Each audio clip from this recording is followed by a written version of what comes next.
merging of the concepts. So yeah. And then the specifics on section 1, I struggled with, I understand removing the incentivizing the LEED buildings because maybe it's hard to incentivize them. But again, this is going to be your highest impact if you can get new development that is energy efficient. This is the area for the greatest impact. And so I struggled with how did it get rated as like 2, it's like, maybe the feasibility is low, but yeah. So for those, it is a function. So it's a function of, what would the impact be if it had a huge uptake? So if everyone adopted it and complied with it, yes, that would have a huge impact. But given what we heard from your community, they don't want to do it and it increases costs. I think we heard from city staff that building LEED can increase costs by 20 to 30%, but that incentives would only cover about 5% of those costs. So that we felt that incentives weren't the best lever to use, not that you shouldn't do it at all, but that an incentives lever would likely be less effective than a mandate or going through building code, given that your community, it doesn't sound like voluntary efforts would be very successful in this realm. Other communities have chosen through their coding process to do, rather than calling it LEED, more of a sustainable criteria checklist that has more of a point system, and that offers the flexibility that I guess LEED doesn't. And the cost scaling is different. I think there's kind of a premium on that certification. So I didn't want it to seem like we think you shouldn't do it. Absolutely, you're totally right that new buildings is your best opportunity to have it from scratch, already be built to be compliant. So we do have some coding recommendations in there. Not that you couldn't incentivize it, but just to go in with eyes wide open that would likely be a much less effective strategy, given what your community is saying about their interest, and the amount of an incentive that would make it worth their while does not seem like it would be a feasible. I get that. It's the distinction between impact and feasibility, and you've got those 2 columns, and I just would hope that maybe they could be disentangled from each other a little better on that one. So that was, and then the community, the city. My last comment on section 1 is that the city is 1% of the emissions, right? The city municipal. So again, the impact of city actions is minuscule. But yet we have them as rated as 4. And so I didn't really understand that. So, and so the converse of that, the community impact would be greater. So I'd hope maybe we could build out some things around community impact, like, incentivizing home energy audits and insulating, insulation. That's the biggest way you lose energy in your home, is not having adequate insulation. So, incentivizing, paying for it, pointing people to programs that help pay for that. Programmable thermostats, low flow toilets and shower heads, heat pumps. These are all significant ways that homes can become more energy efficient. Permitting for solar, retrofitting. So maybe those are too specific, but our impact is going to be with the community way more than I think we should do the municipal things, but the impact is low. Mm-hmm. Yeah, we do have, just because I think it's getting a little bit buried here, but we do have this action which speaks to incentivizing home changes at home. So exactly what you just described would all be examples that would fall under 112. So it sounds like what's missing here is when we get to the implementation planning stage is actually iterating all those things you just listed. So weatherization, home audits, like all of those, all the different ways that you can impact your energy at home. Heat pumps is a huge one. So it's what I'm hearing is that we need to do a better job in the implementation section where we get into the weeds of listing all those things out so it's super clear. Cool, thank you. Sorry to take so much time. And just to add, I think additionally, those actions 121 and 124 also touch on some of those other, the solar programs and the efficiency retrofits that you also talked about. So kind of the same thing, just getting into the weeds, we can make sure that we address those in the plan itself. Cool. But I think there is a placeholder for those items. Thank you. Do we have any questions or comments related to focus area 1? I'm just seeing if I see any hands. Okay, Councilmember File. Thank you. In section 1, and just because I have now kind of adjusted my screen, I'm just going to recall the area. It's about upgrading street lights. It has a mention in there of street lights. Or is it traffic lights? It's traffic lights, excuse me. Thank you. So, you know, of energy efficiencies, and we still have street light improvements that need to be upgraded to LEDs over, you know, standard bulbs that are in place, as well as traffic lights. I don't want us to forget we have a category here that still needs to be worked upon.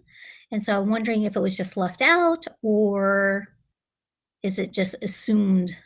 And I always hate to assume because we really have to spell things out in government. I think I might have misunderstood the question because we have streetlights and traffic signals here.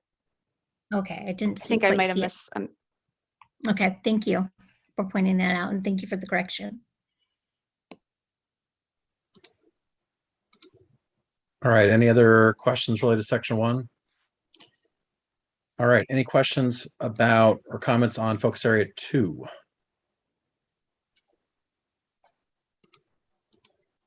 Okay, Councilmember Shrebnick. Sorry, I will try to be briefer now that I've made most of my comments. On 2.02, and I think Richard already responded to this in email, we don't operate buses or ferries, so that wouldn't be in the municipal section. 2.1.1, let's see. I'm not a huge fan of jargon. I would, rather than what I think is jargony, and of course I worked on King County's, environmental justice issues too, but I think the term environmental justice is jargony, and I'd rather just spell it out in plain language. What are we talking about there? So, ensuring that land use planning doesn't disproportionately negatively impact communities of color, people with lower incomes. I mean, is that what we're talking about? Just sort of plain English. So, and, if that's what we're talking about, is that again, this goes back to the resilience versus the impact on climate change. And I think those are two different things. I think this is a resilience issue. So yeah, so that's the comment on 2.1.1. 2.1.2, I don't know if this is grammar or just I'm not understanding what you're trying to say there. The GMA is about accepting growth. So, we also want to have affordable housing, but maybe just take out the and put a comma in. I'm just not sure what we're trying to say there, like a comma instead of the and between act and prioritize. Align with, these are different concepts. So I wasn't quite sure why everything was all together there. Let me double check that one. I think that this language came from King County's climate action toolkit. Well, so that might be why it's very specific with that. But let me double check because I don't recall offhand, but that may have been why it's worded a little bit funny. So let me do a check on that one. Okay. And I would say, we want to, get density along our transit corridors, but I mean, I would like that to be mixed, some very affordable, some higher income, we want options in all of our locations in the city, not just on the transit corridor. I wasn't clear. And I think Richard, you replied in email on 2.1.3, what does resilience mean in the context of code? I think, again, just spell it out. If there's a way to do that, And I think, I can't remember if you talked about that in the email. I think you did, right? I think so. If Mike, I can't see you, but I think Mike might be on the call and could speak to it better than I can, but I can't see his performance standards. Yeah. So this is to withstand. So this is to withstand future climate impacts. So this is another one of those resilience strategies versus an impact on. 2.2.1, I'm gonna look to the got a couple more in section 2. I'm gonna come back to 2.2.1 because I'd like a change in language on that. 2.2.3, I think I don't think from the email that I received that we are talking about natural disasters. I think we're talking about climate impacts, unless we're talking about earthquakes. I mean, that, I think we're talking about climate impacts like flooding, right? And if we are, I think of the term natural disasters as something pretty different. But I don't know. Does anybody else speak to that? I don't know. Melanie?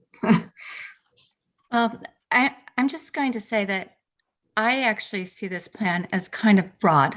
And the sentences in these categories, I appreciate your insight to driving for more clarity in these points. But I see these as charting a path in very high level linguistically. So I'm kind of uncomfortable with some of the edits that you're requesting. Okay. I think, and I'm just going to share, and I know that council is aware of my perspective, which is I really consider the resilience piece the most important piece of our climate action plan. So I'm comfortable with the weighting and the presentation. It's something that I very specifically have been driving towards. And as one of our public commenters talked about water and resources, I'm sure we're all aware how passionate this council is about salmon habitat recovery in our waterways. I want to, if Mr. Adamski is still online, I'm just speaking briefly to that. It's a very high level thing that we're going to be working regionally to work with, but it's captured without as much detail as we can right now because I think it's so big, but we are working on it. But I just wanted to share my perspective is I'm very high level here. So I appreciate the details that you're looking for, but I tend to be like, let's point the arrow and let's start moving there. Thank you. See a lot of other hands up. Councilmember Kugler. Thank you. This is actually just a request for section number 1, because we've gotten some questions about the PSC green energy program. I wonder if I just want to clarify, like maybe some background information as to why we would sign up for that. I don't know if that could be a footnote to a link or more information about that. Yeah, we can definitely provide more information. I think we don't view this as a forever strategy. It's more of like what we call like a bridging strategy, which just means that the grid is getting cleaner and that's been mandated by the state and it's happening on a pretty aggressive timeline by 2025, no coal, by 2030, GHG neutral, by I think 2035 or 2040, it's completely all renewable. So while that's in motion, this would be kind of a way to opt in to green energy as individuals, as businesses, as the city, certainly not meant to be longer term. And I think one of the public commenters mentioned that there is a premium associated with it. And I think it's pretty transparent on their website. I can't remember offhand, but I think per kilowatt hour, there's a small premium. So it is more expensive. So we can absolutely add that context in there or offer it for consideration for the group tonight if that doesn't feel like a strategy that you all want to keep in here. But that's kind of the context with encouraging people to enroll in that. And it can be viewed as an investment in green energy, given the limitations of the grid at its present state. Okay, Councilmember Marshall. Thank you. I lost track of the specific subsection, but it was the one with aligning Growth Management Act goals with the denser housing around transit. And I totally appreciate Councilmember Shrevenick's attention to all these in a fine detail, but I have to respectfully disagree here. I support the existing language, and I think it probably has a lot to do with my viewing the Growth Management Act as being not about acceptance of growth, but about management of growth and balancing comprehensive planning, just that it's all balanced. So I appreciate you hearing me out on that. Thank you. Councilmember File. Thank you. So I echo what my colleagues are also saying, is I really like to keep with the language. And that's important because our language defines how we grow as a society.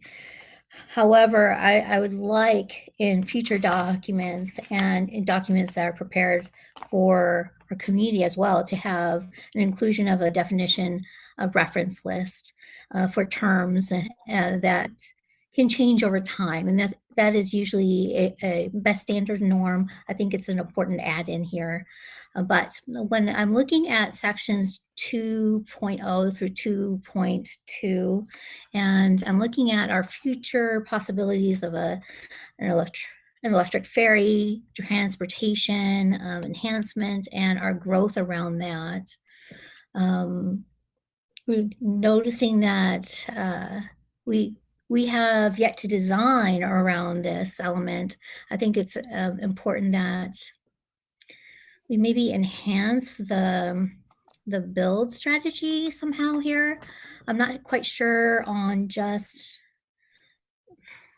the right kind of wording I want to add to this, but I don't want to lose anything in the details because we're working towards growth here and providing a clean energy travel on our workways, on our walkway, around our walkway, kind of a waterfront. That being said, on section 2.2, when we're looking at the multimodal transportation options, to ensure that we have these options equipped to handle national disasters, this is something I think is essential to our growth in Kenmore, given that we have many streets that have one entrance pathway, and we do happen to live in the most seismic area in the state. Yet we still need to plan towards that. And so I think that as we're including this in the drive less area, I think it needs to be in design somehow. I don't see it. I don't understand how it's incorporated in the drive less category of 2.2 versus strategic design and development, which I think kind of folds into 2.1. Can you help me with that? Help me understand. That's a very good catch. I think that's a good catch, and it doesn't fit well under drive less. So I think we probably should move it up to build strategically, or we could even consider a new category, but I agree that it doesn't really feel right in that one. Thank you.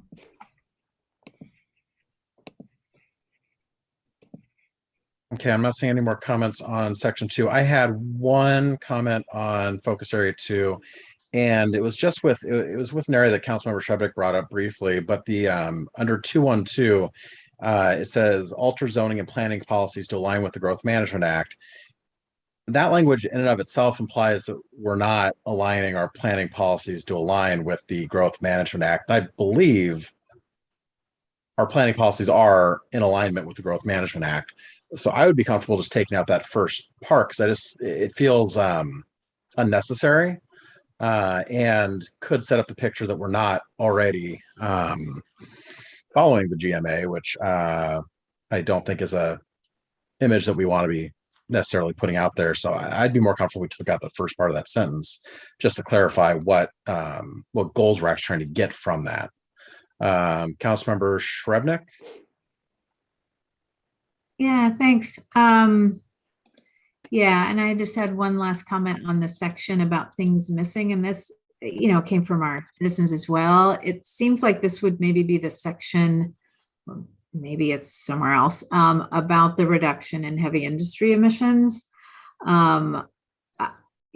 have an unknown amount of emissions from our industrial sites. I'm guessing it's non-trivial. So I think it should at least be recognized.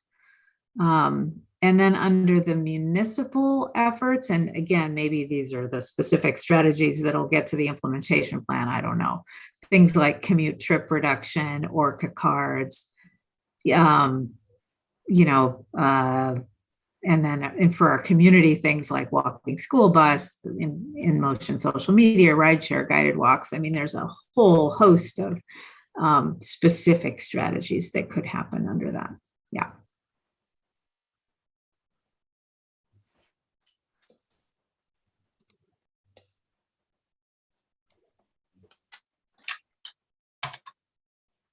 All right, I think we should move on to focus section 3, focus area 3.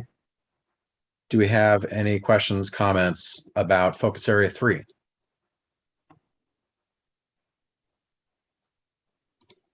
I'm not seeing any hands up. Councilmember Shrubnik. You're muted.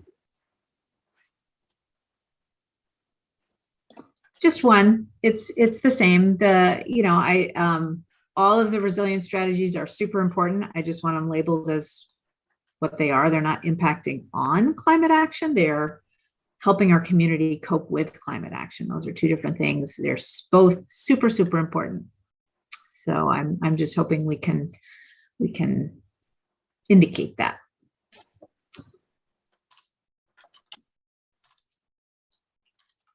Any other comments, questions on focus area 3?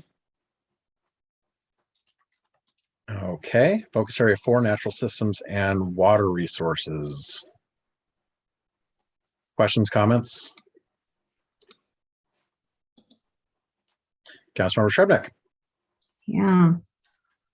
Sorry, I do have a few comments. I will be brief.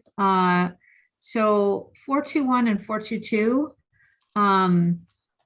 I was a little uncomfortable with merging those. 421 is really about requirements on developers. So that felt pretty different. And I'd just be curious your thoughts on that. And similar with the other sections, 423, 424, those are more about resilience, which again, super important. Don't want to neglect it. So yeah. So those are my comments on section 4. Although I feel like, oh, I missed something. The last comment on that is, again, Councilmember O'Kane brought this up, and so did our commenters. We really underplay and under describe, I think, the impacts of climate change on our salmon or other native species, our water systems in terms of algae. They're kind of mentioned briefly, but I mean these are huge, and we're going to have to really work on resilience strategies to help these systems survive. So I'm hoping we can call those out a bit more clearly. But I would be interested in your thoughts on 421 and 422. Yeah, and I might ask Mike to help me with this one. But our original thinking, we had some conversations with city staff about this one, but our intention with 422, and it sounds like maybe we have not achieved it, it would benefit from some additional tweaking, is making 4.22 stronger to be an umbrella overarching strategy that would kind of propose a path forward for the city as a whole, which would include developers, but it would also include what the city is doing with its land and how it's managing it. I think that's getting a little lost right now. But I guess our intention wasn't to exclude developers from it. It was meant to be a stronger action that would actually umbrella or encompass more of it.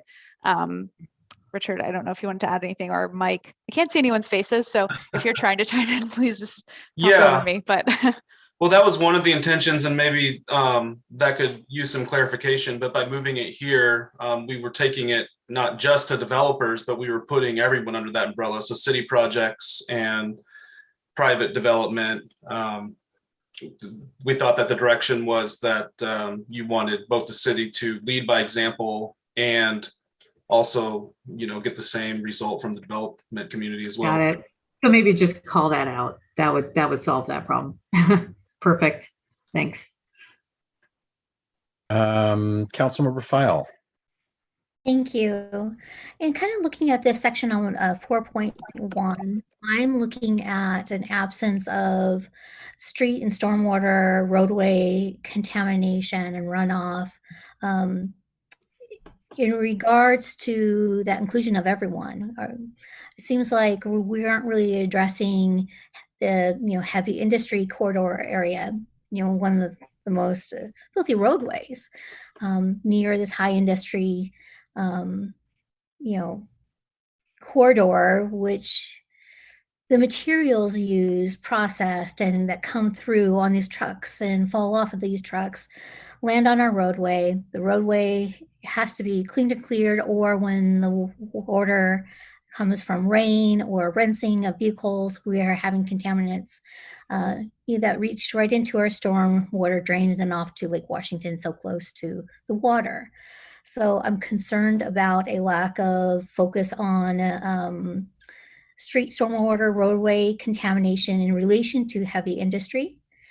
And the second issue is I'm really concerned about not seeing, that investment in salmon passable culverts if we're going to continue this work. I think for that one, we do have a culvert one, but maybe it feels incomplete. We have this one that we added based on the last meeting feedback around removing older degrading culverts and engaging the public in restoring those populations. But perhaps this is one to be strengthened, or maybe you could say a little bit more about that one. Sure. Not only do we have old culverts, but we have areas that need culverts to make and improve that connectivity to, Lake Washington and our streams, so that we can have a restored, returning salmon population spawning in our communities. That's important. We are the last gateway to Lake Washington. So we have to think about not just retaining what we have, improving what we have that's expiring, old, needs to replace, but where we need to grow into. Great, thank you. Yeah, and if I can just add a little bit of clarification too. So for instance, in regards to the culvert replacements, that definitely has a climate impact and resilience component, because there are going to definitely be impacts to changing climate patterns with the stream flow and rain that we're kind of also touching on here, that needs to be a component when we're planning and designing these culverts. But kind of the more general stormwater and water quality we're talking about before, particularly with, for instance, spills and water quality issues like that. We do have other plans in place, our stormwater management plans, our NPDES permit that are always, growing and becoming more stringent and tackling those issues. So I don't know if you had more of a, if you did, I guess I was just wondering what was the climate or the actual greenhouse gas component that was tying that in? Are you saying that you wanted something, is there something we're missing here, or is it, where we're trying to manage those in those other plans? Is there a connection that you're seeing or would want to see, or? Yeah, sure. When we're looking at heavy industry business, if we look at it more broadly, we say business, right? But do I see a tie between addressing street and stormwater runoff and contamination by specifically looking at business and heavy industry? I don't see that listed here in a very outwardly way. I mean, you'd have to go searching for it in other documents. So I think that transparency is important to not just our government, yet our community at large. And then when I'm talking about salmon culverts, not just replacing old, but we have to yet grow into, installing new culverts in new locations we haven't even had the opportunity to fund because we hadn't had the funds available in the past. Oh, if I could, thank you, Councilmember File. Just to make sure, and maybe proposing 2 potential changes in reaction to your comments. I think one, in terms of the stormwater runoff, we have a few strategies, both municipal and community-wide, addressing green stormwater infrastructure, which addresses this stormwater issue. I see, at least thinking of strategy 4.1, maybe in 4.1.2 or 4.1.3. I know we called out key roads, sidewalks, bike trails, and other potential considerations, but maybe adding considerations for more industrialized areas as well as a potential edit. Great. And then I think the other thing that I'm hearing, so 4.2.3, which address culverts and kind of like what Richard was saying, in stream flow, we know is an impact that we've already faced in this region for salmon populations and salmon recovery. But maybe we can just modify this to be a little bit broader than remove old or degrading culverts, to kind of include kind of like a assessment / prioritization of what needs to be removed or added regarding culvert design and siting. I guess you're talking the difference between updating and adding new, right? And also removing. So trying to be inclusive of all of those. Yeah. As long as we are, I'm happy with that.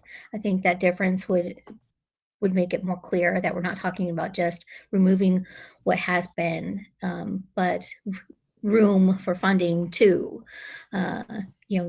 install new salmon passable culverts in locations that had never yet been addressed. So thank you. Councilmember Shrevenick. Yeah, thank you. I think the issue is with our natural systems and our native species is broader than just culverts. I mean, the water is getting warmer. That's not culverts. That's climate change. And we need to protect fish and other species, from that impact. That's a resilience thing. So, and the algae is, again, related to climate change. So I think it's not just about culverts, it's about natural systems that are being impacted. And I guess I'd like to see us take a broader swing at that somehow in language. I have a response, but I see Councilmember O'Kane has had their hand up for a bit too. It seems like you want to build on this too.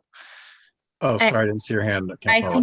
And I couldn't find my raise hand feature for some reason. Apologies. But I want to thank Council Members Shrevenick and File for calling attention to wanting more detail for the water portion, especially calling attention to salmon habitat recovery and algae and other invasive species.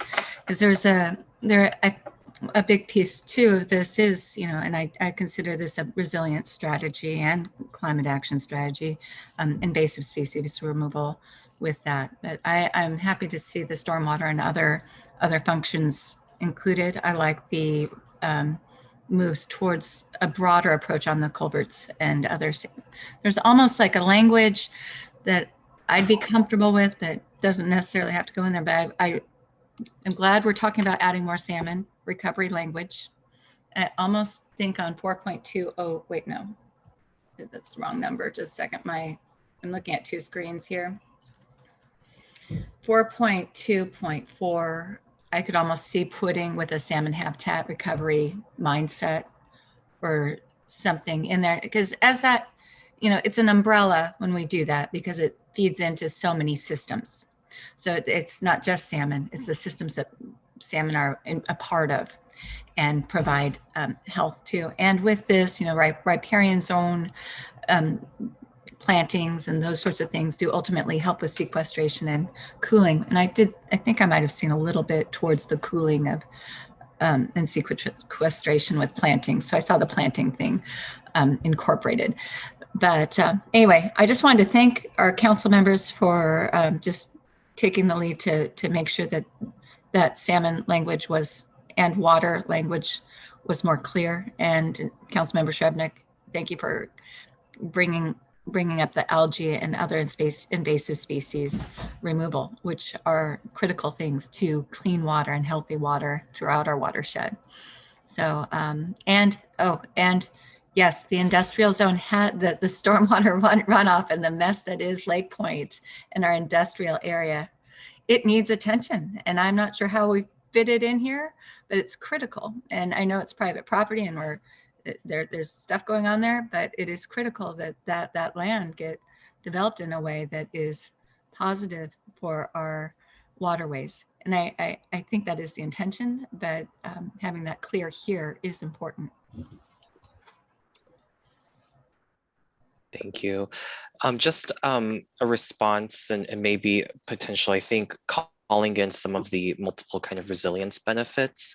I think some of the things 422, 423, and 424, I think all address, I think, this issue of water temperature that you brought up.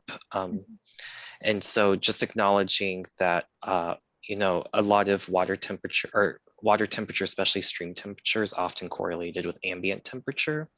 And so the ways to mitigate that is habitat restoration, so providing more shaded areas via habitat restoration, but also making sure that there's sufficient water for in-stream flow, because with less water in the stream, it's easier to heat up too. So those are been two of the primary strategies that kind of address a lot of downstream temperature impacts that we see, including things related to algal blooms within lakes as well. So, but I think, so those are, I think, considered implicitly, but I think those can be brought out more explicitly in here as well. Thank you. Okay, do we have any more questions, comments about focus area 4? All right, let's move on to any comments or questions people have about focus area 5, community resilience and well-being.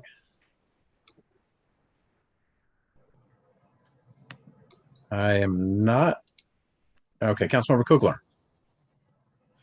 I think this section might be the right section to include something about encouraging businesses or maybe it should be like discouraging businesses or industry that emits, that like creates nuisance odors or emits, or like, I don't know how to word it exactly, but something to address the types of industry that we have in our city. And we want to discourage things that are like potentially polluting, giving off emissions or something like that.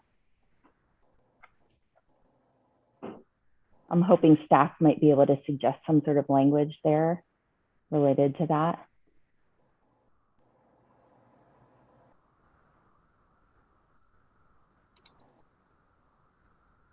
I'll jump in. I'm not staff, but I'm helping support Richard and Sandy in this. I think because we have 513 here about studying, evaluating air quality and extreme heat interactions near industrial sites, acknowledging that with specifically air pollution, smog, ground level ozone, there is an interaction, especially with warmer temperatures and extreme heat events like we saw this past summer. So I think working with them, we can potentially add language. Not only do we want to study and evaluate, but potentially associate this with some additional policy lever as well. I would, I guess, also open to other suggestions from the council as well. And yeah, sorry, thank you. I was couldn't find I was trying to scroll down and find that. And there's also, you know, we can, yes, as Mike's saying, look at that further, but also, and maybe Angela, you can join also, but distinguishing between the air quality issues and then the greenhouse gas emission issues is also, there's a distinction. So this plan is to try and eventually reach the goals that we're setting for ourselves for reducing greenhouse gas emissions and our carbon footprint. So just understanding the difference between those emissions versus things that may be impacting air quality is kind of, I know that conversation has come up several times as we're evaluating these strategies and actions. Yeah, I think we've chatted about this before, but there's definitely a distinction between greenhouse gases and other pollutants that doesn't preclude us from addressing other pollutants in the cap. I think it's just a matter of how we want to go about doing that and how to best utilize the city's resources versus the resources of other agencies that may have more direct influence, control, or regulatory authority over some of these issues. So for example, the Clean Air Agency or groups that have a directive to work on these issues. So it's just deciding what role the city wants to play, whether that is partnering with industry or whether that's partnering with the Clean Air Agency or who you'd like to work with to kind of affect change here. I don't know if working directly with industry in the past has been successful or yeah, we're totally open to modifying this language or adding something else into the cap. I think we would just look to council to kind of provide that direction of what the city of Kenmore's role is within the framework of the larger regulatory body. Councilmember O'Kane.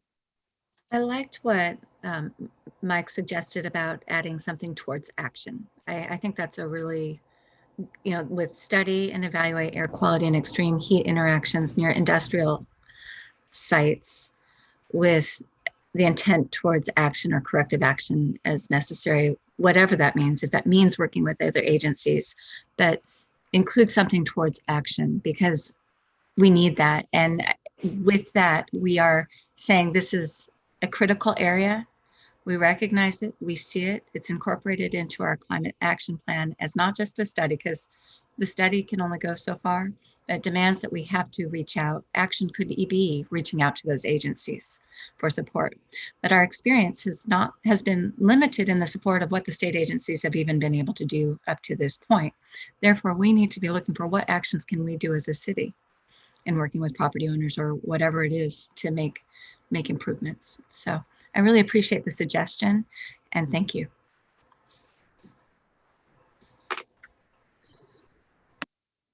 Any more questions, concerns about focus area 5? Okay, I'm not seeing any hands up.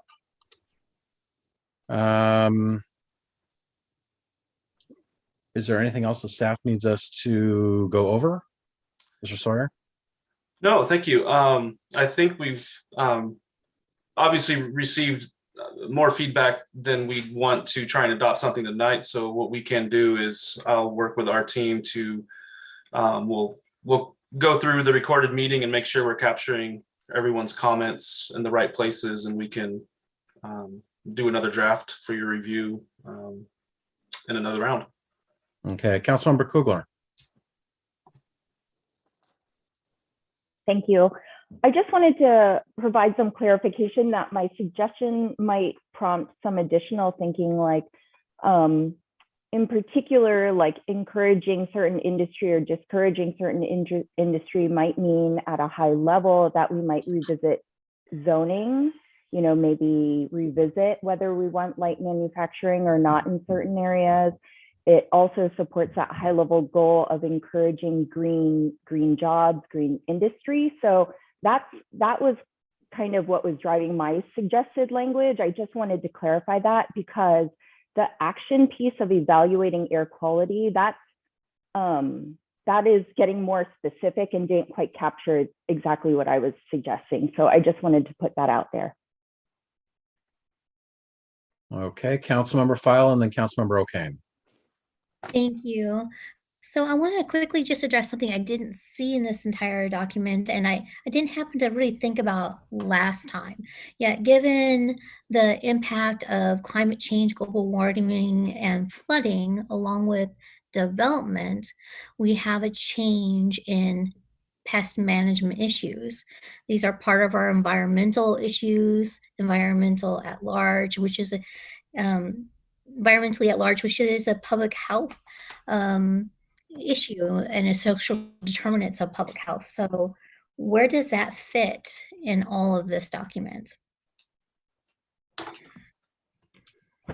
There's a difference in the way we must engage the issue, given the increased issue, and what that entails for the city. So what pathways are available, we haven't yet explored, and we certainly haven't yet raised the issue or discussed prior. Sorry, could you just clarify for pest management, are you thinking what we talked about earlier around like invasive species, or did you have something else? Well, invasive species, we think as plants, right? Herb based. But when I'm thinking about pest management, I'm thinking about rodents. I'm thinking about the issues we deal with that impact our environment and our communities.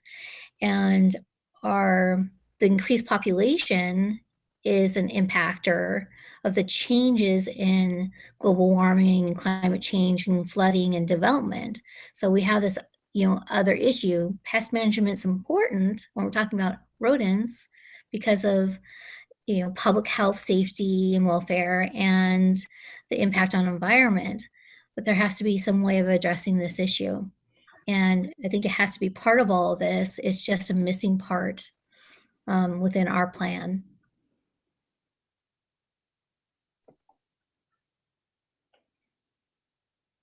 Yeah, we can do a little bit of digging in that. I don't know, Mike, if you've seen that in other plans. I don't think I've seen pest management specifically in other plans that we've worked on, but maybe you have something to add there. Yeah, I think oftentimes when we've included pest management, it's been in the context of invasive species, which does include non-native plant species as well as non-native insects. We haven't really included pest management on the scale of other types of residential pests in the past. But I think we can do some research about how we can integrate that. Great. I believe Snohomish County has done a little bit of this, as well as North Shore School District, Olympia maybe. Not so sure about Olympia. But I think it's important that we go to evaluating this because it's an impactor on in the status of social determinants of public health.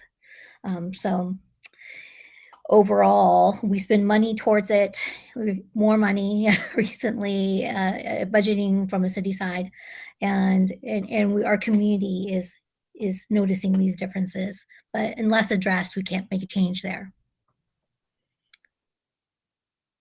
Thank you. Okay, Councilmember O'Kane. I just want to thank you for including the Councilmember Kugler actually brought this up, and I just want to say thank you for on 5.2.2 including develop a green jobs strategy, and I think it's probably it goes without saying, but part of that would be with the waterways work as well. So. But I was really thankful to see that in here and so clearly identified in our plan, because it is critical that we move in that direction. So thank you.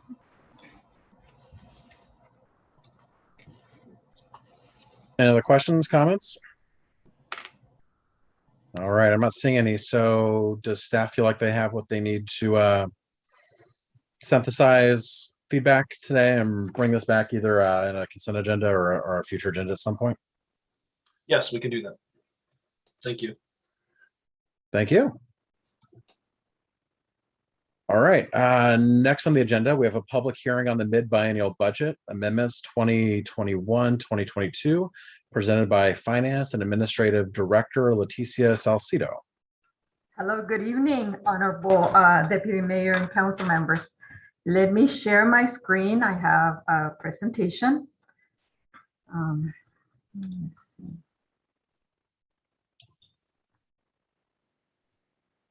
Can you see it? Yeah, we can see that. Okay, excellent. Okay, So tonight we have a presentation for the mid-biennium budget amendments. Last week at the council meeting of November 15, we had a presentation that was for review and discussion. Tonight we have a public hearing, and if all goes well, it will be followed by an ordinance for your review and approval. Per the revised Code of Washington, 35A, the cities that budget on a biannual basis and need to perform a mid-biannual review. They need to conduct a public hearing and adopt an ordinance approving any modifications to the budget. In developing the amendments for the budget, we take into consideration better than expected revenues, higher than expected expenditures, budget corrections, CIP adjustments, new programs, and then any adjustments needed so that we do not exceed expenditures in any of the funds. So we have allocations and we want to make sure that we have enough to finish the year. The next portion of the presentation will be the general fund as reviewed previously. With regards to revenues for the general fund, most of the revenues are stable. There are some revenues that are exceeding budget expectations.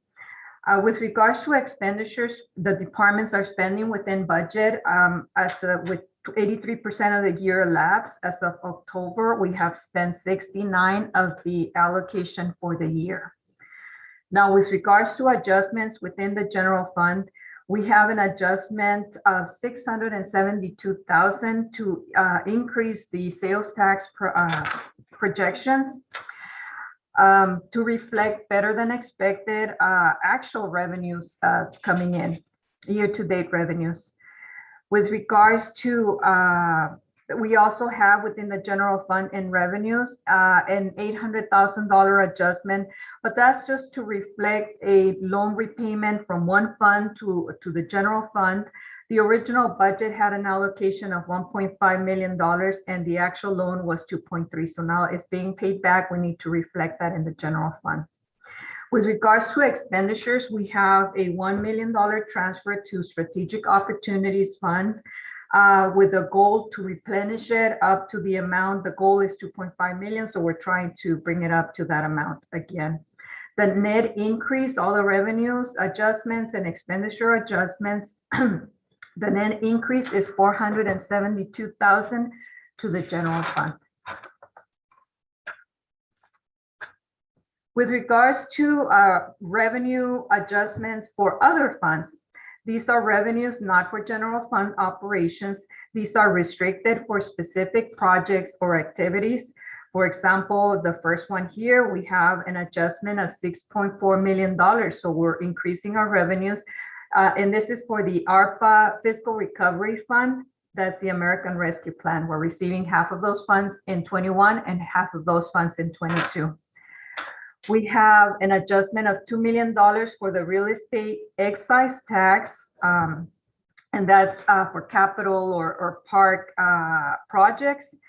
We're increasing that. Our budget reflects $1 million for 21, and year to date, well, actually, as of September, it was 1.8. The actual revenues were $1.8 million. Again, better than expected. For Transportation Benefit District, increasing that by $700,000. That's a vehicle license fees, and $700,000 half in 21, half in 22, the increase. Impact fees, again, better than expected revenues. Impact fees used for capital projects, parks, transportation, we're increasing that by $421,000 to reflect better than expected earnings.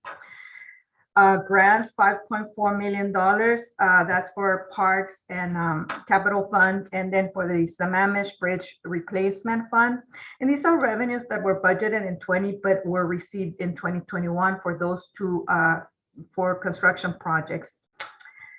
For surface water, we're increasing the revenue projections by $596,000 to reflect, again, better than expected revenues within that fund.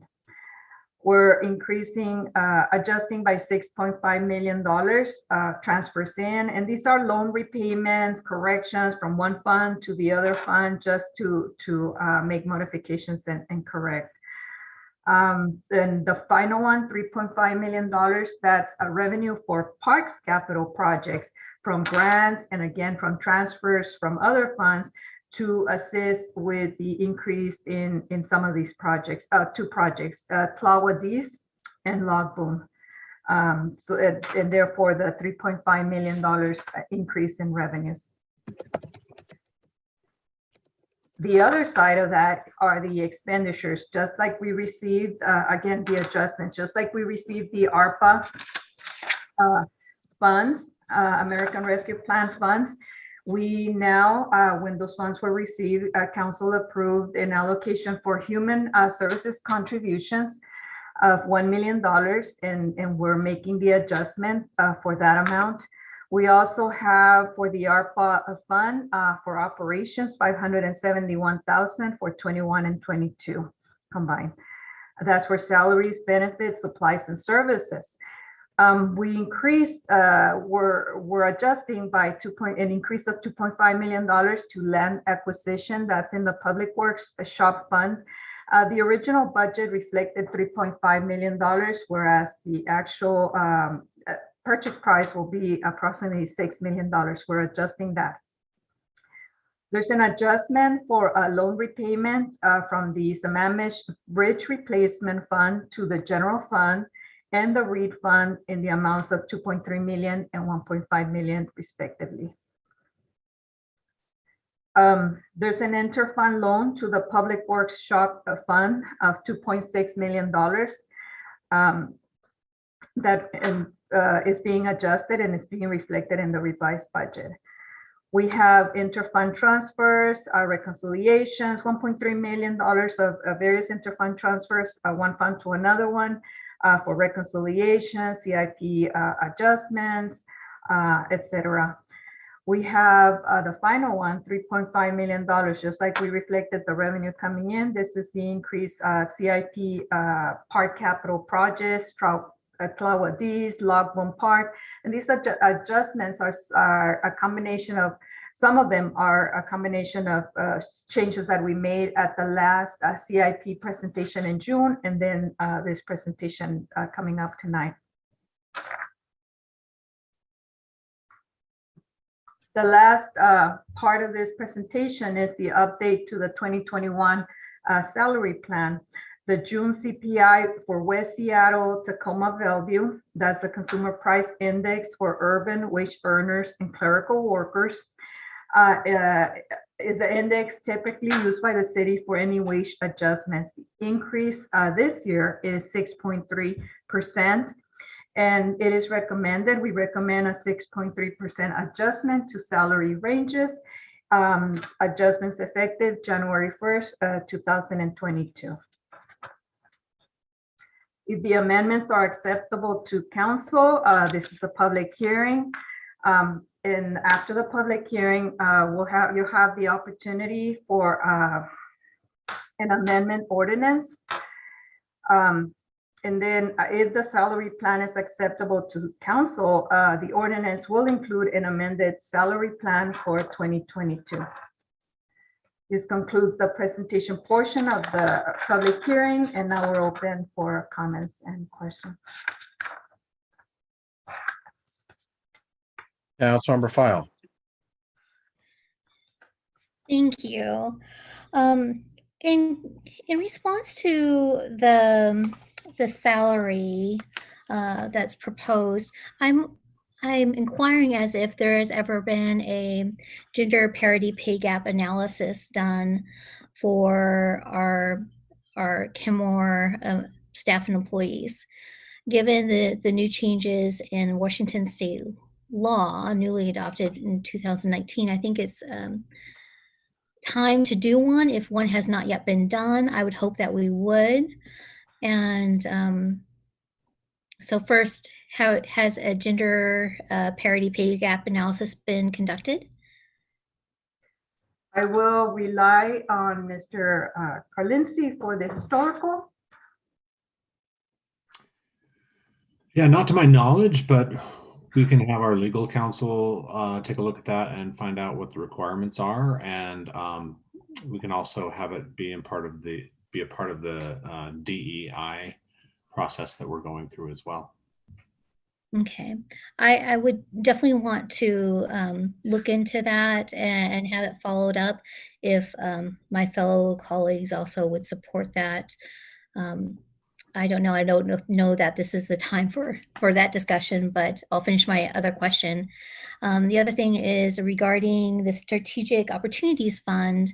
Right now we have HR manager / DEI manager, and our work through the DEI is funded through the Strategic Opportunities Fund.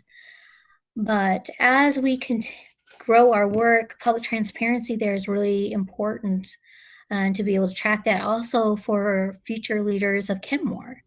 And so while we pull from that Strategic Opportunities Fund to fund DEI work, I believe that we need a separate line item that it can be broken down so that it can help support our public leaders in the future and also afford public transparency, in my personal opinion. The budget, you're correct. The budget under Strategic Opportunities Fund has an allocation of 150,000, 120,000 in 2021 and 30,000 in 2022. Year to date, we have spent about 40,600. The allocation within the Strategic Opportunities Fund is for the development, implementation. It's a development phase basically of the DEI process. Once the DEI has been developed, policies in place, procedures in place, and we move forward, at that point in time, it will be transferred back into the general fund. And for that, in the next budget cycle, we can evaluate it as to how much we're going to need, how extensive the program is going to be, and what it will take to fund such a program. So at that point in time, it will be brought back into the general fund, and then an allocation will be determined through the budget process for the next cycle. But at this point in time, as what we are in the development phase, our processes involving this DEI plan will have this allocation of 150,000, and year to date we have spent 40,699. That we still have funds there, but of course we will take your recommendation. We'll make a note of it, and in the future we will have a separate allocation for that moving forward. Thank you. I really appreciate your response on that. And I know that DEI work, once you get into the work of a task force and implementation and community engagement, it can be needing a boost that budget. And so I want to watch that closely so that we are really following through beyond the words to action. Thank you. You're welcome. Thank you. Any other comments or questions before we go to the public hearing? Okay, I would like to declare the public hearing open. Madam Clerk, do we have anybody signed up to participate in the public hearing? Thank you, Deputy Mayor. At this point, I don't see any hands raised. Oh, it looks like we are finally noticing some interest. Here we are. 1 second. If you'd like to speak during the public hearing, this is a good opportunity for you to raise your hand. At this point, I do see Mr. Michaelman. And in 1 moment, I'd like to stop the screen sharing so that we can go ahead and put our time on the screen. Mr. Michaelman, 1 moment. We're going to start our timer, and you'll have an opportunity to give testimony. Can you hear us? I can hear you. Can you hear me? Yes, we can. Hear you. Okay, sorry. It's caught a little bit off guard. A couple things that I want to try to understand here. So what we're doing on the wage, salary wage, I heard that we're comparing ourselves to Seattle. and Bellevue. And that's a little concerning because if you look at the dollar amounts of what the average income in Seattle and Bellevue are, it's far from the average of income here in Kenmore. So that's the first thing. And when you're proposing this increase, what you don't understand is, I think it was 6.3, because I can't find my paperwork now, but what you don't understand is there's benefits that are involved. So when health insurance goes up, that's part of their benefit. That's a raise. So when you're looking at someone giving them a salary of X amount of dollars, plus health, plus simple or 401ks, that's part of their whole salary. It's not just their wage. And when you look at the benefits that continually to go up, that should be part of the salary. It is interesting, which is very concerning to me, I think, and I can't remember when it was, we were talking about the 1% tax or something, and we decided not to do it, but we were giving a cost of living raise, which was more than what the extra income. And I think it was the 1% tax. I am not sure. But I remember that the 2% for the staff, the cost of living, was way more than what the tax increase was. Everybody voted against it. You know, the tax increase, and then we're spending more money. It seems like what we're dealing with right now is city government's getting much, much larger and much more costly. And it's on the backs of the citizens of Kenmore. And when we start comparing to Bellevue and to Seattle and to Kirkland and to Bothell, that means you, council, have really lost touch of your community in Kenmore. We can't keep spending and spending. And what gets me, this is what really gets me, our revenues were higher this year than expected. And you're still asking for a tax increase.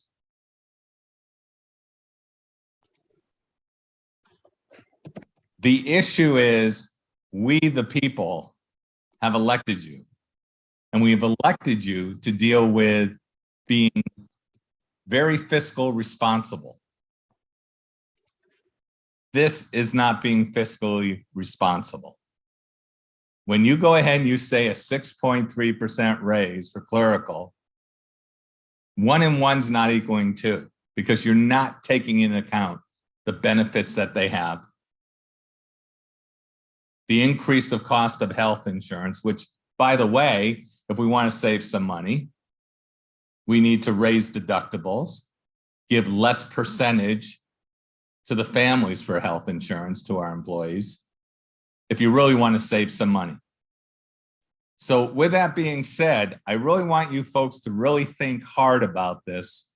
When you go ahead and if you decide to do this levy, the tax, you're also doing another thing where you extended the eviction. Well, you think that tax, if people that own residents in Kenmore have the tax increase, they're just going to pass it on to their renters. And the problem is where the people are just borderline still making their payments, that tax increase could stop them from making it if the landlords go ahead, which they probably would, and extend it to the renters. So I urge this council to not vote for a tax increase and do not vote for an increase of wages. Thank you. Thank you, Mr. Michaelman. Is there anybody else who wishes to be heard? Anybody else who wishes to be heard? Anybody else who wishes to be heard on the public hearing related to the budget amendments? Seeing no further hands raised, I'm closing the public hearing.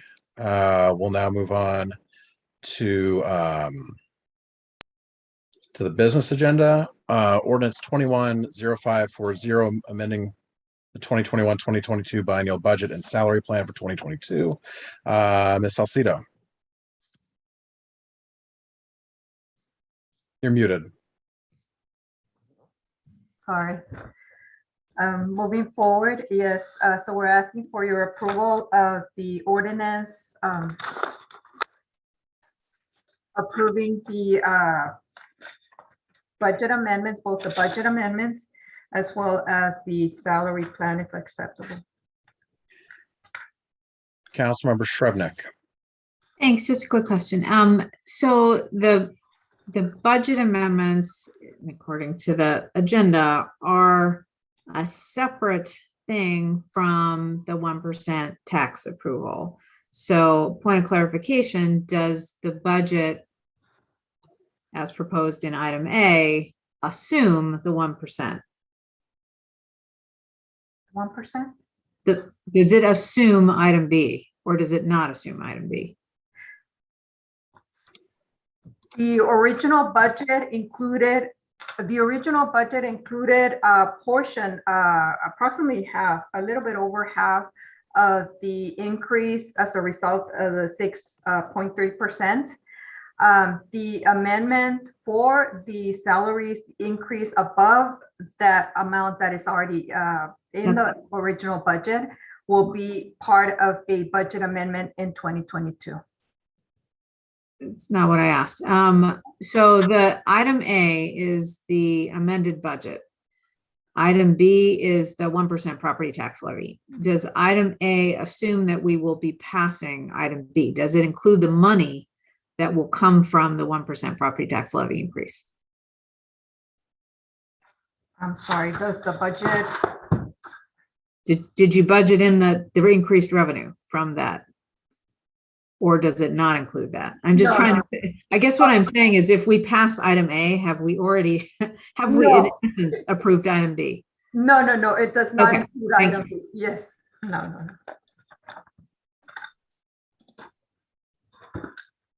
Any other questions, comments? I had two questions I wanted to ask, or two things I want to clarify. So to clarify, the increase, the COLA that we're discussing, the cost of living increase we're discussing, isn't based on like pay for government workers in Seattle or Bellevue, but it's based on increased cost of living in the entire metro area. Is that correct? That's correct. It's the change over time in prices paid for goods, services, transportation.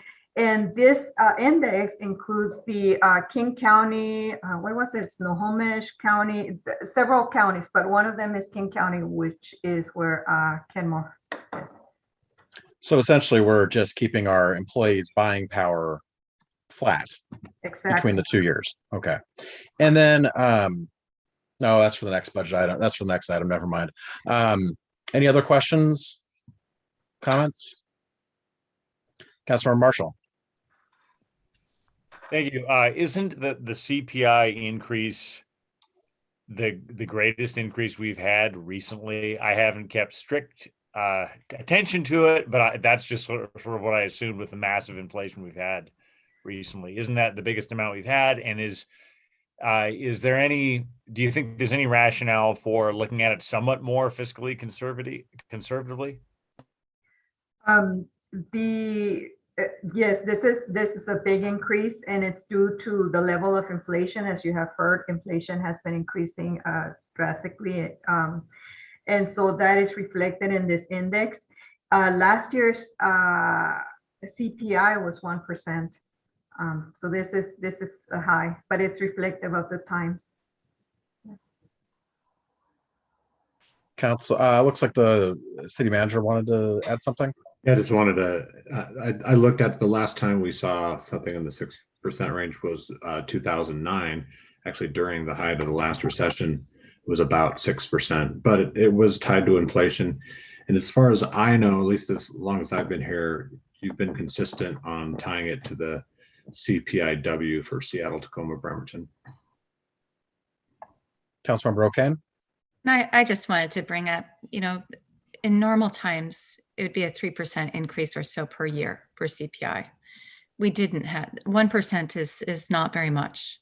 This is a catch-up year. In addition to inflation, we are basically just keeping our staff salaries flat, as you mentioned, Deputy Mayor. And this is Port of Seattle's the same. It's a 6%, 6.3. So it's necessary for our economy, honestly, in my view. So thank you. Councilmember File.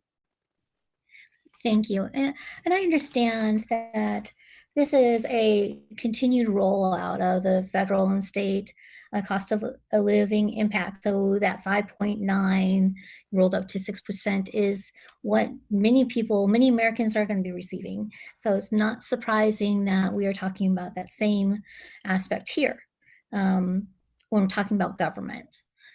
So I understand where we're going here, and these are unusual times. And we are talking about keeping rate of concurrent rate.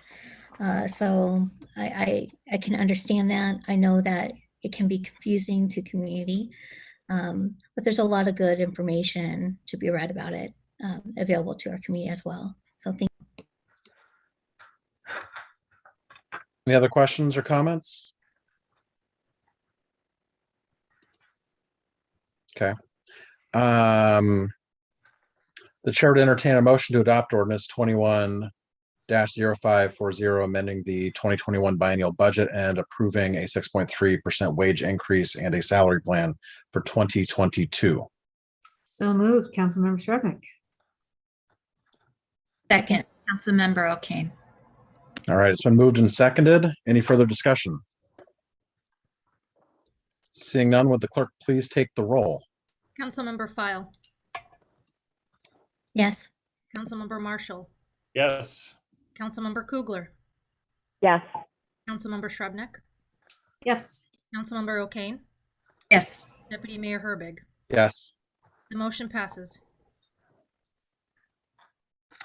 Okay, next item on the agenda is ordinance 21-0538, approving a 1% property tax levy, presented by Finance Administration Director Leticia Salcido.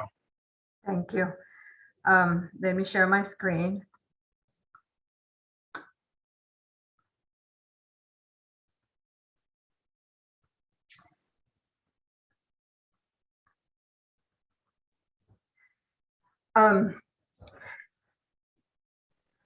Okay, so regarding this presentation, the purpose of tonight's presentation is the approval of the ordinance formalizing the setting of the property tax levy. Just a brief overview. Per our revised code of Washington, section 84, the council must hold a public hearing when considering possible increases in revenues. That includes property taxes. It should be done prior to November 30, which is a deadline for filing this with the county, the certification of ad valorem property taxes. After the hearing, council may adopt an ordinance authorizing the property tax increase in dollars and percentages.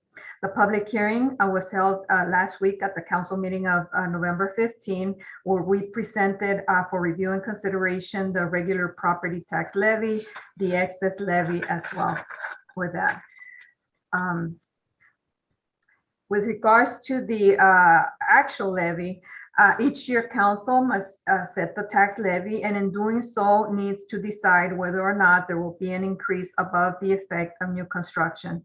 The tax is limited to the 1% or the lower of 1% or the implicit price deflator, which measures inflation. The implicit price deflator is 3.86. And as explained at the last presentation, let me move my screen. The calculation begins with a 1%. The calculation we started with the prior levy, which was a $5.3 million. To that, we adjusted it, increased it by either the 1% or the 3.86. In this case, the limiting factor was 1%. 1% was the 53,599. We added construction, and the ending 2022 proposed tax levy was $5.4 million, 5,463,405.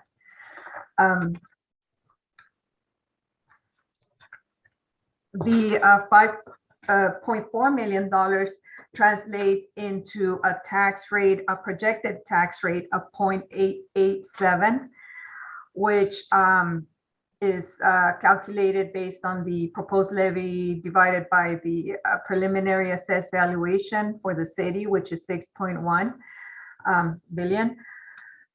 Now, the tax effect on a homeowner based on a property valued at 800,000, with this property at I'm sorry, I'm stumbling. So this property of 800,000 taxed at the 2021 rate is of 1.01 would have been assessed $811. If we assume no change, the same property of $800,000 at the new rate of 0.887 would render a tax of $710, which is 101 less than the previous year.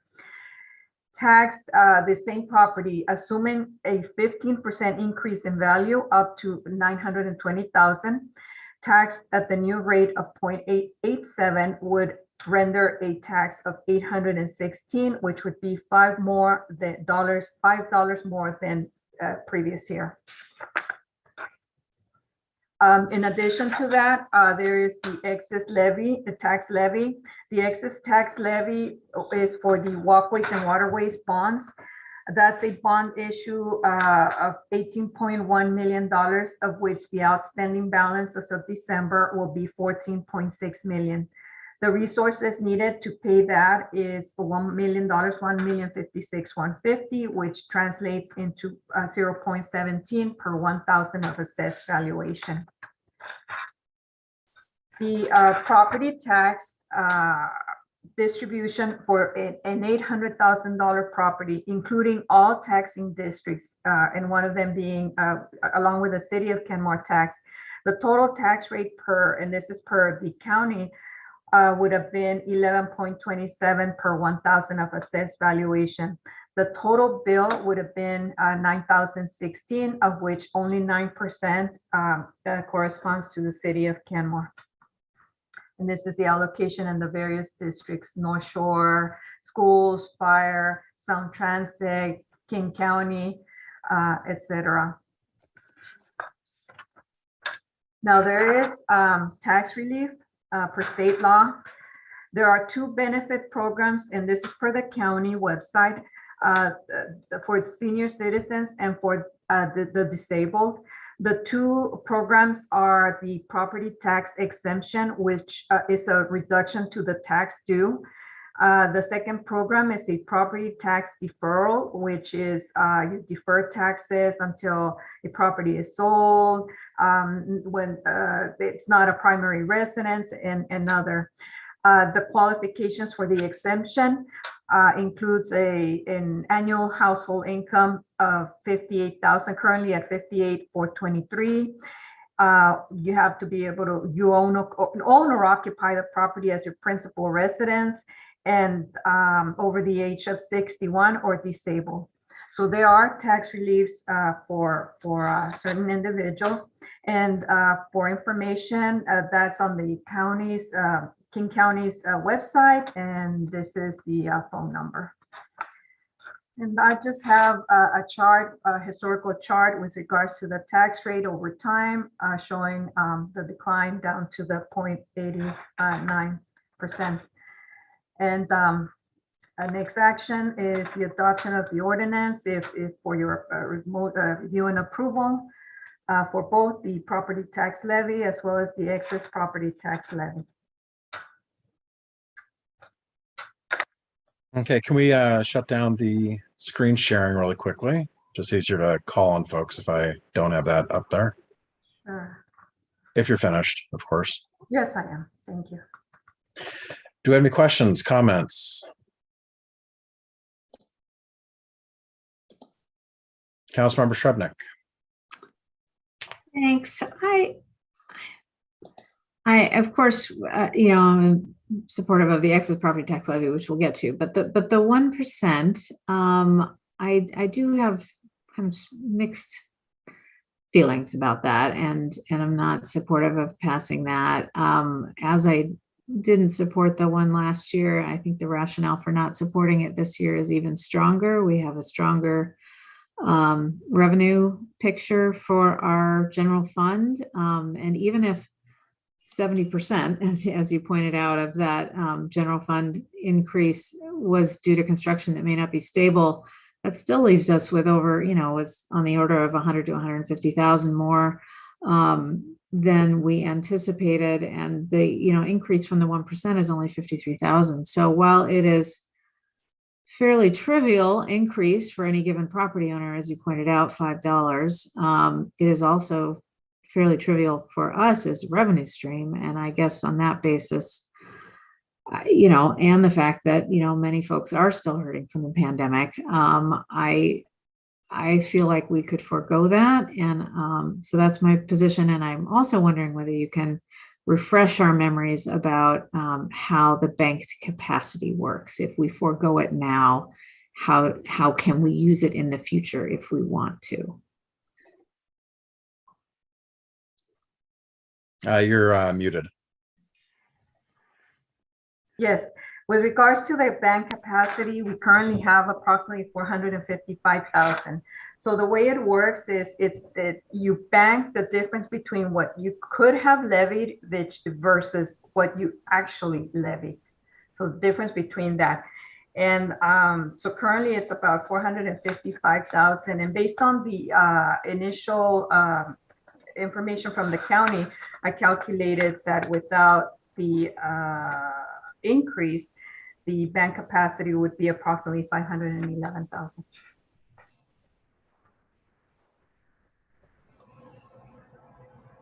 Councilmember O'Kane. I support the 1%. I think it's important for us to have, I would rather do this now as it's nominal than have more steep increases due to bank capacity in the future. I think it's important too for us to recognize we are in an inflationary period that is the most significant I've felt in my lifetime. And I think it's responsible for us to do this in a measured, low impact way to our community. I'm very comfortable with this tax this year. Thank you. Any other comments, questions? So I just want to clarify one thing, and Ms. Salcido, just correct me if I'm wrong, but what we're voting on right now is an increase of 1% of a homeowner, of 9% of a homeowner's property tax. We're talking about an increase of something along the lines of like 0.09%. Right. Is that correct? Okay. I just wanted to put it in context, because I know for a lot of folks, when they hear 1% property tax increase, they may be thinking that we're talking about the entire property tax bill that everybody's paying every 6 months. And I just wanted to be really clear on exactly what we're talking about, which is a 1% increase to 9% of your property tax bill, which is, I'm not even sure if I got the math right, if it's 91 thousandths or 91 millionths, but it's not much. I just wanted to really make sure folks were clear on that. Mr. City Manager. Yeah, just to kind of illustrate the answer to your question, I always like to look at my house here in Kenmore. I have a 2,200 square foot house, and I think similar houses in Kenmore right now are selling for about $950, but the assessed value on the tax records is more in the $800,000 range. There's always a difference between the assessor amount and the actual market amount. But I paid in 2021, I paid $810 to the city in property tax. My total property tax bill was $7,800. So if my house is the typical house that goes up by about the same assessed value as everybody else's, then I would see a 1% increase. So my property tax bill would go up by about $8, a little over $8. So from $810 to about $818 or $819 in next year. And one other kind of clarifying question too. I just wanted to make sure this 1% is part of our agreed upon and passed financial sustainability plan that we did last year. Is that correct? That's correct. Okay. Any other questions, comments? Okay, I'm not seeing any more hands. The chair will entertain a motion to approve ordinance 210538, approving a 1% property tax levy. So moved. Second, Councilmember File. All right, we have a motion, a second. Any further discussion? Seeing no discussion, clerk, please take the roll. Deputy Mayor Herbig, Yes. Councilmember Kugler, Yes. Councilmember Marshall, Yes. Councilmember File, Yes. Councilmember O'Kane, Yes. Councilmember Shrubnik. No. The motion passes. Okay, item C, ordinance 210539, setting the 2021 excess property tax levy for the purpose of paying debt service on the Walkways and Waterways Unlimited Tax General Obligation Bonds, presented once again by Finance and Administration Director Leticia Salcido. I'm sorry. Basically, this is a continuation. So this is the second part, approval of the property tax levy for the walkways, and actually it's called the excess property tax levy for the purpose of paying the debt service on the Walkways and Waterways bond issue. Do you have any questions, comments? Okay, I'm not seeing any there. The chair will entertain a motion then to adopt ordinance 210539, setting a 2021 excess property tax levy for the purpose of paying debt service on the Walkways and Waterways Unlimited Tax General Obligation Bonds. So moved, Councilmember Shrubnik. I'll second. We've got a motion and a second. Do we have any further discussion? Okay, I'm not seeing any hands up. Will the clerk please take the roll? Councilmember Marshall, Yes. Councilmember Kugler, Yes. Councilmember Shrubnik, Yes. Councilmember O'Kane, Yes. Deputy Mayor Herbig, Yes. Councilmember File. Yes. The motion passes unanimously. Okay, thank you very much, Ms. Salcido. Thank Wait, you're on the next one, aren't you? Yeah. Sorry. So I'm gathering my stuff. Item D, update to the 2021-2026 capital improvement park program for park, transportation, surface water management, and city facilities. Presented once again by our Finance Administration Director, Leticia Salcido. Thank you. Thank you. Let me share my screen as let me see. Capital improvement policies.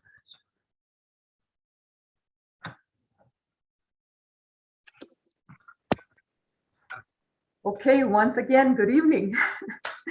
So tonight's presentation for review and discussion is the proposed revisions to this capital improvement plan for 2021-2026, followed by the ordinance for approval at the council meeting of December the 6th.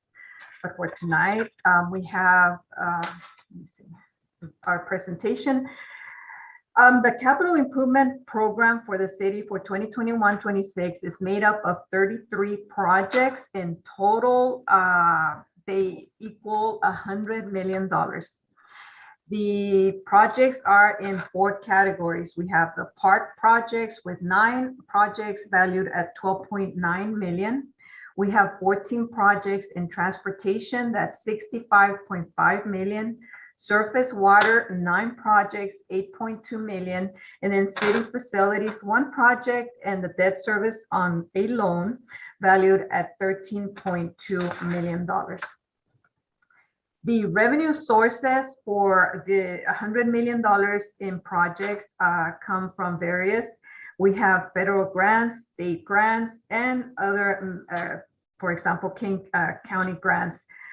In total, grants render 48 million, which is 48% of the total. We have 12% in walkways, waterways, bond revenue.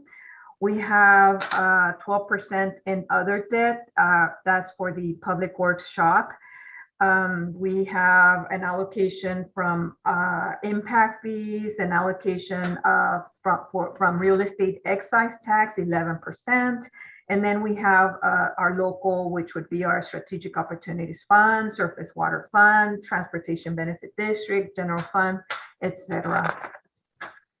In this CIP amendment, we have two revisions, and those are both in parks. We have the Tlahuat's Landing Park Waterfront and Mitigation, and then the Log Boom Park. With regards to Tlahuat's, we had a previous allocation of $6.7 million that has now been updated based on current information, new estimates, bid results, to $8.4 million for an increase of 1.7. The revenue sources to cover the increase will be from real estate excise tax, bond proceeds, King County Trail Levy revenue, park impact fees, and grants. With regards to the Log Boom Park, we had a previous allocation of $3.6 million, reduced now to 3.4, and that's basically just a correction. In 2026, we were showing the monitoring for 2026 and future years. So what we did, we just adjusted 2026 to the amount that it should be, so that that is reflected by the 255,000 reduction in that project. With regards to park capital projects, $12.9 million, major projects here. This is a listing of the various projects, but the major projects here are the Tlahuat's Landing Waterfront and Open Space at $8.4 million, followed by the Log Boom Park Waterfront Access and Mitigation of $3.4 million. So those are the major projects within the park capital improvement. Now, with regards to the transportation capital improvement projects, as I said before, $65.6 million allocated for transportation. There's no changes here from the June presentation, which was the last revision. Major projects here is the West Sammamish Bridge replacement at $27.7 million. We also have the Juanita Pedestrian and Bicycle Safety Project at $10 million, 68th Avenue Pedestrian and Bicycle Project at $11.9.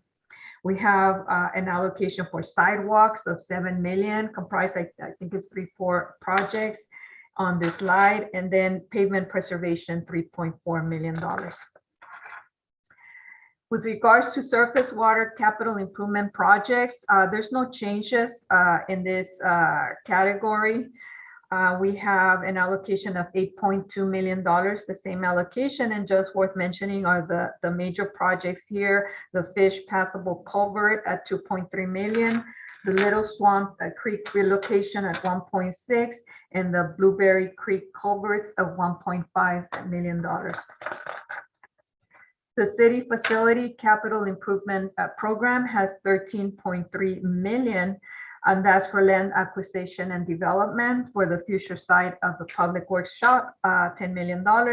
And then the other major allocation here is $3.1 million for debt repayment for the next 5 years.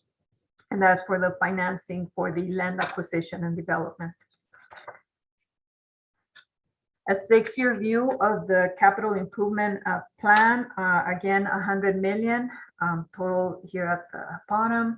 And we have the various categories: parks, transportation, surface water, and city facilities for the next 6 years. Major expenditures to be in 2021 and 2022 at $48 million and $25 million out of the 100 in total. With regards to these are the revenues for the 6 years. And as mentioned before, the majority, a big portion of that is grants, bonds, real estate excise tax, impact fees, etc. This is a pie chart, same information, just the percentages. Again, grants, 48% of the total. Local impact, REIT, major portions of the allocation for these projects. The CIP projects, the capital improvement plan projects in the total amount of 100 million address as city council priorities. Priorities that the city has set for our community, that the council has set for our community, for our city. Some of the priorities that are being met by the CIP is the implementation of the walkways and waterway projects, and the CIP includes 12.2 million, and that's for the Logboom Park, the Tlawadis Landing waterfront, and then safety improvements, pedestrian and bicycle safety improvements, as the Juanita and the 68th Avenue. The CIP continues to implement a parks capital improvement plan. The CIP includes 12.9 million for that endeavor. The CIP continues to focus on transportation safety for pedestrian, bicycle, and other transportation modes of transportation, allocating 65.6 million for transportation projects, as for example, the pedestrian and bicycle safety improvement, sidewalk program, pavement preservation, bridge replacement, and then signs and lighting, allocation for signs and lighting. Finally, your capital improvement plan addresses your economic development for the city, the goal of advancing public access to water, walkable downtown, and to promote the image of Kenmore. And that concludes my presentation. With regards to the capital improvement plan, there will be an ordinance for your review and approval at the meeting of December the 6th. But in summary, only 2 adjustments at this point in time. Okay, do we have any questions or comments?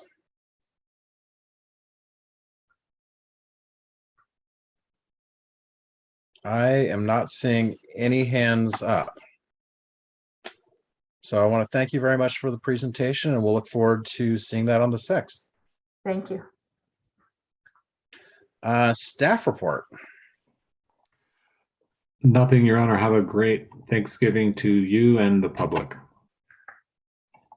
All right, council member initiatives and comments. I'm just going to go in the order I see people on my screen, so be ready. I might come to you when you're not expecting it. Councilmember Kugler. I don't have any updates. Just want to thank the staff and all of the council members for the great work we've been doing this year. As the year kind of wraps up, I'd like to sort of just reflect on where we're heading. I appreciate the additional work that the staff is putting in to have meetings in December so we can get everything that we want to accomplish this year. Thank you. Councilmember Shrubnik. Sure, and I just want to thank Richard and the consultants, and I should have, of course, done that before I launched into all of my comments on the cap. It's great work, and I have a tendency to dive right in. So it was great. And to Leticia for some really great, very clear presentations tonight. Really appreciated that. And I do have one thing that I'd like to bring up, and that is the going back to work, so to speak, the going back to in-person meetings. And I'm wondering whether the new year might be the time to do that. I know I haven't kind of talked with other folks about this. I did talk with Rob briefly, but it feels like we could do that. Like we have the methodology for doing that now. And I'd like us to consider that.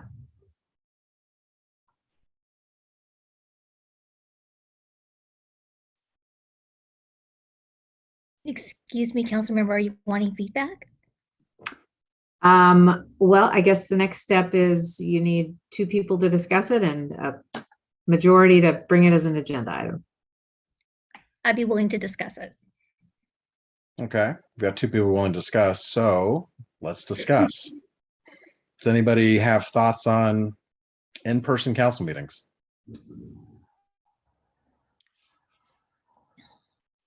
Councilmember O'Kane, and then Councilmember Marshall and Councilmember File. Well, I'm ready to go when it's okay for us to come back. So I'm quite open to it. So thank you for bringing it up, Councilmember Shrubnik. And Councilmember, yeah, sorry. And Councilmember File for seconding it for discussion. Thank you. Councilmember Marshall? Yeah, I think I'd like to go back and in compliance, with whatever guidelines we still have. But yeah, I think it really is time. Councilmember File. Thank you. Thank you, council member, for bringing this up. I think it's time for us to start moving towards coming back. I want to make sure that our safety and well-being is of concern, as well as our public. So I hope that there's some room adaptations for us to help keep each other safe and to help our public be safe in the space. But I also have one concern around, staffing. I don't know if all of our staff have themselves or their families have the opportunity to be vaccinated yet. Not that that's any of my business, but I would think that, maybe a staff member with very young children might need an accommodation. And I would hope that our city staff can work with them on that, because I'm sure, given how we've been working via the pandemic, that we are adaptable. I certainly do want to see a continuation of Zoom opportunity for our public who otherwise hadn't been able to participate as much as they have been over the pandemic. And this is an equity reducer, and I think it's an opportunity to grow into. So thank you. Councilmember Kugler? I agree with what all of the other council members have said thus far. I'm interested in developing a plan with some specifics surrounding, like, will we be wearing masks? Will there be dividers between us? Will attendees be required to have vaccination or proof of vaccination? Like, I'm not saying this is what, I just want specifics like that kind of laid out for us. And I think it's worth a follow-up discussion so that we know what the details are. And I agree with everything my colleagues here have said. I think getting back in person when it's safe, makes sense. And I especially agree with what Councilmember File said around possibly modifying how the room is set up so that we can maintain some distance from each other.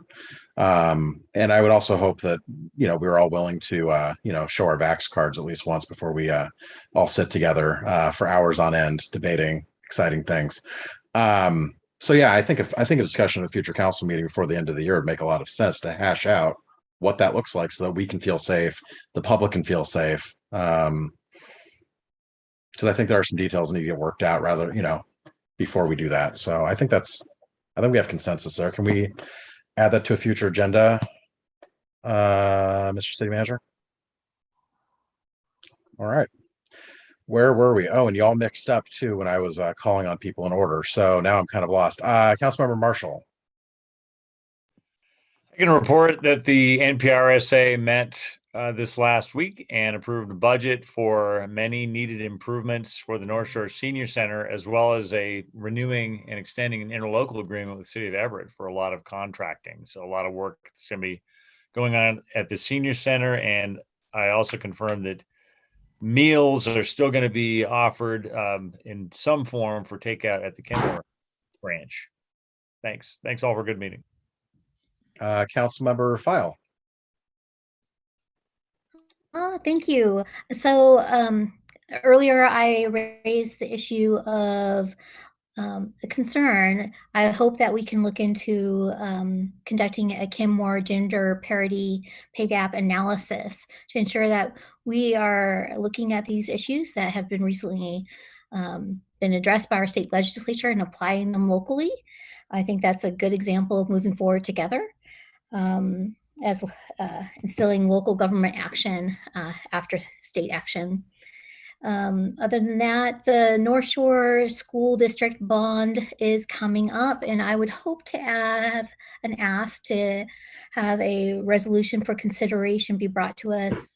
I would like to see it possibly in December. as it will hit the ballot in February. But first, we have to ask for the possibility of discussion here.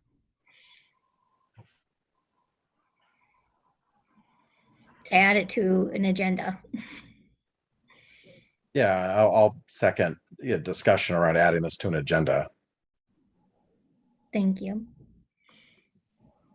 So this item would require a public comment period for pro and con statements from the community at large, as well as a vote of the council to choose an alignment if they would desire one. And this, I think I can save the conversation for what's in that capital bond for that discussion day. But I would hope that you could support that effort and bring that back to us. Any discussion? So I'm just looking here and it looks like the election date is the 8th of February. Yeah. It looks like ballots will be mailed 19th of January. So I think anytime before then would work as far as getting out our support or our position, I should say. Is anybody opposed to bringing this to a future council meeting? Okay, I'm not seeing any opposition, so I think we're good to bring this back at a future council meeting. Anything else, Councilmember File? Yes. I recently reached out to our King County District Courts, and they have a local leaders, newly elected officials orientation. And so they're going to be reaching back out to us. Some of that was put on hold through the pandemic. So those of us who are newer would have an opportunity to join that meeting with the Shoreline District Judge. And they will be responding back with Nancy with dates and times of availability.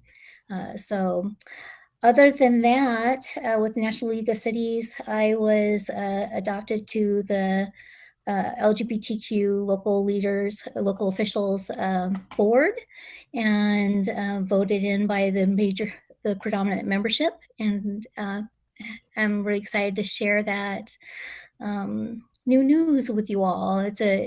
It's a lovely opportunity to grow through the work together and bring back a little bit of what we're doing at the National League of Cities and beyond. So thank you. That's it. Okay, Councilmember O'Kane, I don't think you've gone yet.